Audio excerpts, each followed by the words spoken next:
Everybody like and subscribe, praise the bell icon. Story number 1. It started as a perfect Friday night.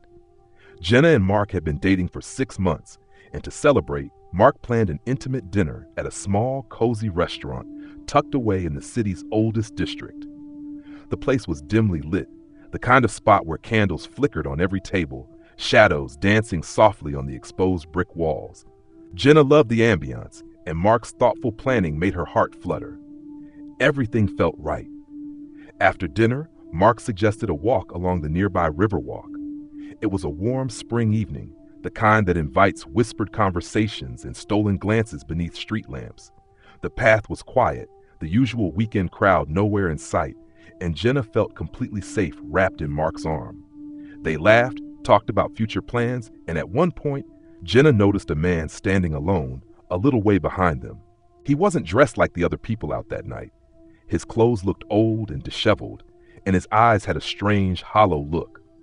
Jenna tried to shake the uneasy feeling creeping up her spine, but didn't say anything. As they neared a narrow bridge crossing the river, the man suddenly appeared closer, matching their pace. Mark, oblivious, kept chatting, but Jenna's stomach twisted. The man's gaze locked onto her with something that wasn't just curiosity. It was hunger, like a predator sizing up prey. Jenna whispered to Mark that they should hurry, but Mark dismissed it as paranoia. Then the man spoke. His voice was low and raspy, barely audible over the gentle river sounds. "You shouldn't be here tonight." Jenna froze. Mark tensed. The man took a step closer. His eyes glinted unnaturally in the dim light, and Jenna could see a faint, unnatural twitch at the corner of his mouth, a smile that didn't reach his eyes. Suddenly, the street lamps flickered and died, plunging the Riverwalk into a thick, suffocating darkness. Jenna's breath caught in her throat as she heard the man's footsteps quicken, now no longer behind them but directly beside Jenna. She felt his cold hand brush against her arm. Mark grabbed her and started running, but the darkness was disorienting. Their footsteps echoed strangely, and every shadow seemed to shift and writhe. Jenna's heart pounded so loud she feared it would burst. When the lamps flickered back on seconds later, the man was gone. They kept running until they burst onto a crowded street, lights buzzing back to life, and the normal sounds of the city wrapped around them like a protective cloak. Jenna's hands trembled as she clung to Mark, both of them too shaken to speak. Later, when they told the police, the man was never found. Surveillance footage showed a figure that appeared and vanished between camera angles, like he wasn't fully there. Jenna still feels the chill in her skin when she thinks about that night. Sometimes, late at night, she swears she can hear footsteps just behind her, in the dark, waiting to catch up. Mark still tries to brush it off, but every time they walk near the Riverwalk now, the shadows seem to watch, and Jenna wonders if that man's warning was something far worse than it sounded. That night wasn't just a scary date. It was a glimpse into something lurking beneath the surface, waiting for the next perfect night to strike. Story number 2. It was supposed to be a perfect Friday night. Lena and Mark had been dating for a few months, and they wanted to celebrate with a special date night. Mark had planned everything meticulously. Dinner at a cozy little Italian place downtown, followed by a walk along the riverfront where the city lights shimmered off the water. Everything felt right. Even the chilly spring breeze added to the atmosphere. After dinner, they headed toward the Riverwalk.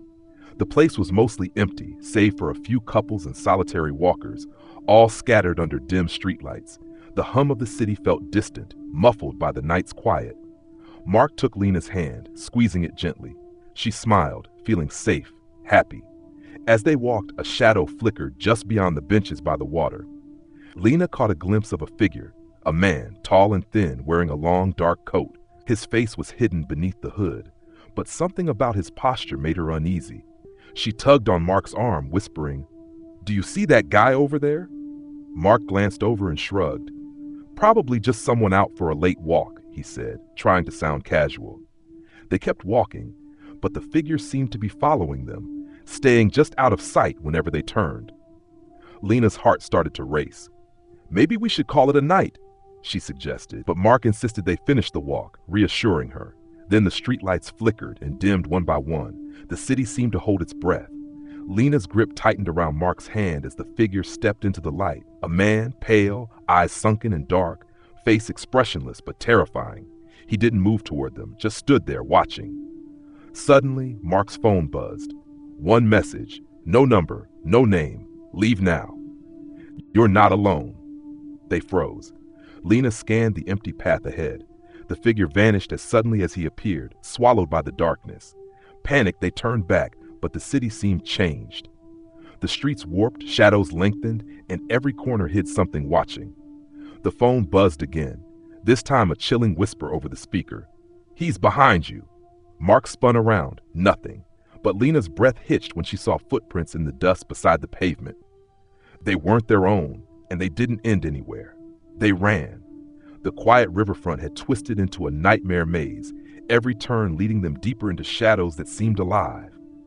Mark tried calling for help, but the signal dropped to zero. The message had warned them, but now it felt like a trap. Suddenly, Lena stumbled, falling against a cold metal railing. Mark helped her up, but when he looked back, he saw the pale man standing just feet away, blocking their path with that hollow, empty stare. With no choice, they pushed past and kept running, heart pounding so loud it drowned out the silence. Finally, they burst onto a main street, lights blazing and people bustling. The nightmare seemed to dissolve like a bad dream. Mark checked his phone. No messages, full signal. But Lena never forgot the feeling. That cold presence watching from the shadows, the footprints that followed but never ended, and the message that came from nowhere warning them to run. They never returned to that riverfront. And on every date night after, Lena's eyes flicked nervously to the shadows, wondering if the pale man was still out there, waiting for the next couple foolish enough to walk into his dark. Story number 3. It was supposed to be a perfect Friday night. Lisa and Mark had been dating for a few months, and he wanted to impress her with a special date. He made reservations at a small, highly recommended restaurant on the outskirts of town, nestled near a dense forest. The place had a rustic charm and was known for its quiet, intimate atmosphere, just what Mark thought would make their night unforgettable. They arrived just as the sun dipped below the horizon, casting long shadows through the trees. The restaurant was almost empty, giving the evening an eerie stillness that neither of them commented on. As they sat down, the waiter handed them a menu with strange, almost illegible handwriting. Mark joked about the handwriting looking like a secret code, but Lisa felt a chill run down her spine. The candle on their table flickered erratically, as if a breeze passed through, even though the windows were shut tight. They ordered dinner, and as they waited, Lisa noticed a man sitting alone at the far end of the room. His face was obscured by the dim light, but his eyes seemed to be fixed on them. Every time she glanced his way, he would disappear behind a pillar or a curtain. Mark dismissed her concerns as paranoia, but Lisa's unease grew. When their food arrived, Mark started eating, but Lisa felt her appetite vanish. The dishes looked normal, but had a strange metallic taste. She tried to brush it off, but then her vision blurred. When she looked back up, the man was suddenly standing right behind Mark's chair, staring down at him with a cold smile.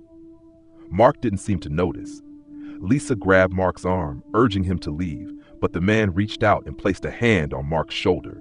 The touch was ice cold, and Mark froze, his eyes glazing over like he was slipping into a trance. The lights flickered violently, and the door slammed shut with a deafening bang. Lisa's heart pounded as the man leaned in, whispering something unintelligible, a voice like a cold wind through dead leaves.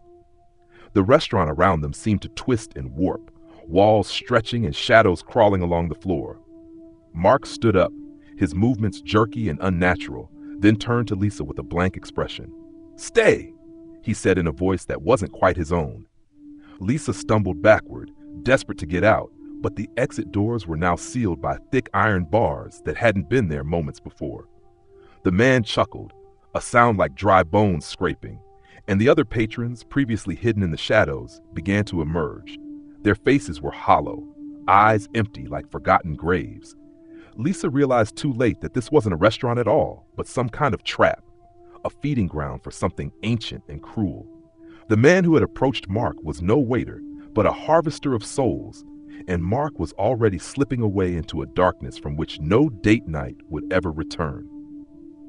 She screamed, but the sound was swallowed by the night as the shadows closed in and the candle on the table burned down to nothing, leaving only silence and the memory of what should have been a perfect night.